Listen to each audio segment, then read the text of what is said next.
আসসালামু আলাইকুম। আপনারা সবাই কেমন আছেন? আজকে আমি যাচ্ছি আমাদের গ্রামের ভিতরে। মানে যারা মুরগির বাচ্চা কিনছিল এবং হাঁসের বাচ্চা কিনছিল, সেই বাচ্চাগুলো আজকে আপনাদেরকে একটু দেখাবো।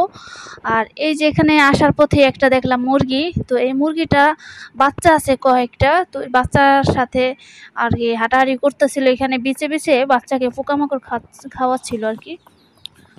তো ভাবলাম, তো আমরা যেহেতু ভিতরে যাচ্ছি, এই মুরগিটাকেও দেখে একটু দাঁড়াইলাম। তো আফিয়া আবার দেখতেছিল, বাচ্চা ধরতে চাইছিল, কিন্তু এই মুরগিটা কিন্তু টুনি দরজার টাইপের। মানে দেশি মুরগি বেশিরভাগ কিন্তু দরজার হয়, এগুলো বাচ্চা সহজে ধরা যায় না, ঠোকর দেয়। তো দেখেন এই যে গ্রামের দৃশ্য কতটা সুন্দর, মনোমুগ্ধ করে। তো দেখেন গাছে বাতাবি লেবু হয়ে আছে, বেশ কিছু বাতাবি লেবু ধরেছে, কিন্তু পাতার চেয়ে মানে বাতাবি লেবুই বেশি। তো এই গাছের বাতাবি লেবু অনেক মিষ্টি হয়, খেতে খুবই সুস্বাদু। আর এখন হচ্ছে আমরা যাচ্ছি, এইখানে কিছু হাঁসের বাচ্চা দেখলাম। তো এরা হয়তো এই হাঁসের বাচ্চাগুলো ফুটিয়েছে অথবা কিনছে। তো দেখেন এই বাচ্চাগুলো কিন্তু অনেকটা বড় হয়ে গেছে। আরও আগে দেখেছিলাম ছোট ছোট ছিল তখন। এই যে দেখেন এভাবে ছাড়া থাকে এগুলো।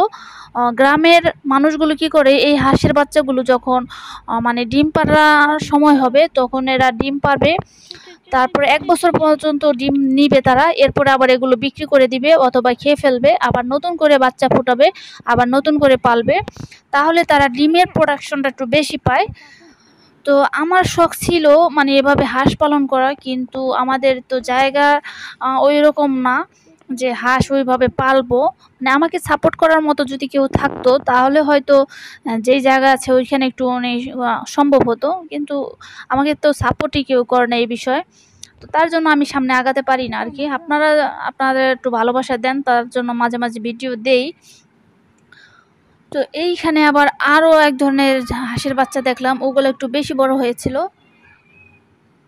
তো তারা বেশিরভাগ হাঁসের বাচ্চাগুলো ফুটিয়েছিল শুনলাম। তারপরে এই কিছুদিন আগে বেলজিয়াম হাঁস, তারপরে দেশি হাঁস, তারপরে খাকি ক্যাম্বেল হাঁস, এগুলো আনছিল।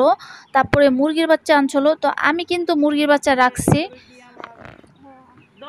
তো এই যে এখন আরেকটা খামারে চলে আসলাম, তারা হাঁসের বাচ্চা এগুলো ফুটিয়েছে এবং 3-4টা কিনেছিল।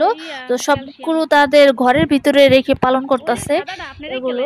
তো আমি আবার খামারের ভিতরে গেলাম, তারপরে দেখলাম তারা কিন্তু এর আগে টাইগার মুরগির বাচ্চা রেখেছিল, তো ওগুলাও বড় হয়ে গেছে। তো আমি ওগুলা দেখার জন্য যাচ্ছি ভিতরে, আরও ভিতরে যাব। আর হচ্ছে দেখেন এখানে একটা সাদা মুরগির বাচ্চা আছে। তো ওইটাও লোকেরা মানে যে আনছিল সে টাইগার বলে বিক্রি করতেছিল। তো আমি রাখি নাই, একটু ছোট দেখছিলাম সাইজে, তো ভাবলাম বেছে বেছে একটু বড় মুরগিটা নিয়েছি। ওইটা হোয়াইট কালার ছিল, তো আনি নাই, পছন্দ হয়েছিল। এখন দেখি তারা কিনে ফেলছে, ভালোই হলো, আমিও আপনাদেরকে মাঝে মাঝে দেখাতে পারবো। পছন্দের মুরগিটা এখানে আছে, খুশি লাগতেছে। আর এখন হচ্ছে আমরা এই যে এইখানে এটার ভিতরে আবার মুরগি আছে, যে মুরগিগুলো এরা আগে আনছিল এগুলো বড় হয়ে গেছে, প্রায় 1 মাস আগে হয়তো আনছিল। তো এখন আমি এগুলো দেখবো, ভিতরে গেলাম আস্তে আস্তে।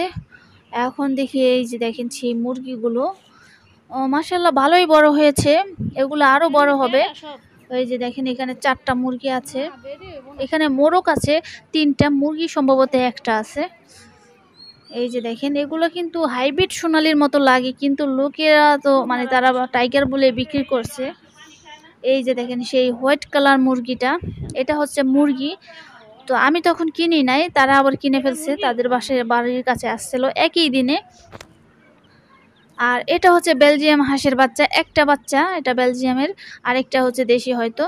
আর 2টা মুরগির বাচ্চা আছে, কক বা ব্রয়লার যেটাই বলেন। তো এটা আমার চাচাতো ভাই রাখছে। তো আজকের ভিডিও ছিল এই পর্যন্তই। আপনারা সবাই ভালো থাকবেন, সুস্থ থাকবেন। আসসালামু আলাইকুম।